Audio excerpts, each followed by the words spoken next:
तुम सब लोग बिलीव नहीं कर सकते कि कैसे इस इंसान ने डेंजरस साइकोलॉजी का यूज करके तुम सबको माइंडेड, तुम सबको पागल बनाया है।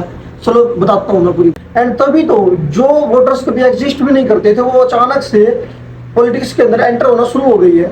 हाल ही में राहुल गांधी ने कॉन्सर्ट ऑर्गेनाइज किया जिसके अंदर उसने किसी आम जनता को नहीं टारगेट किया बल्कि कॉम्पिटिटिव एग्जाम वाले एस्पिरेंट्स को टारगेट किया है। क्योंकि कॉम्पिटिटिव एग्जाम का नेचर ये होता है कि 99% स्टूडेंट सेलेक्ट ही नहीं होते हैं, प्लस 99% वाला बच्चा हमेशा सिस्टम से गुस्सा रहेगा, फ्रस्ट्रेटेड रहेगा, प्लस मैं सोसाइटी और रिश्तेदारों के ताने भी सुनता हूँ।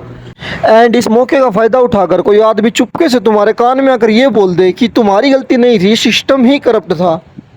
जैसे कि लड़की का बेस्ट फ्रेंड लड़की को पटाने के लिए सही मौके का इंतजार करता है, जैसे उस लड़की का ब्रेकअप होगा वो आके उसे सही टाइम पे कंधा देगा और बोलेगा कि तुम्हारी गलती नहीं थी, वो लड़का ही खराब था। पर यार हर कॉम्पिटिटिव एग्जाम में जब सिलेक्शन रेट ही 1% हो तो सिस्टम करप्ट ही तो है? बिल्कुल भी नहीं। परफेक्ट सिस्टम कभी एग्जिस्ट ही नहीं करता क्योंकि कॉम्पिटिटिव एग्जाम का नेचर ये होता है कि 99% स्टूडेंट सेलेक्ट ही नहीं होते हैं।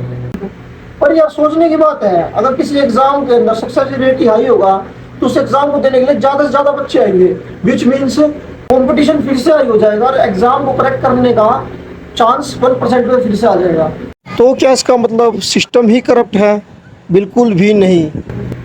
वेल 16-17 साल के बच्चों से राहुल गांधी का क्या फायदा?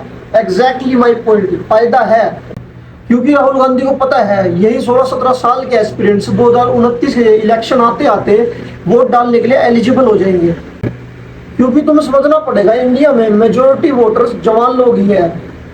एंड तभी तो जो वोटर्स कभी एग्जिस्ट भी नहीं करते थे वो अचानक से पॉलिटिक्स के अंदर एंटर होना शुरू हो गई है। And it's a great shame that this so called leaders have to chosen the frustration and emotion to the young people, not to empower them but to convert them into their vote bank politics.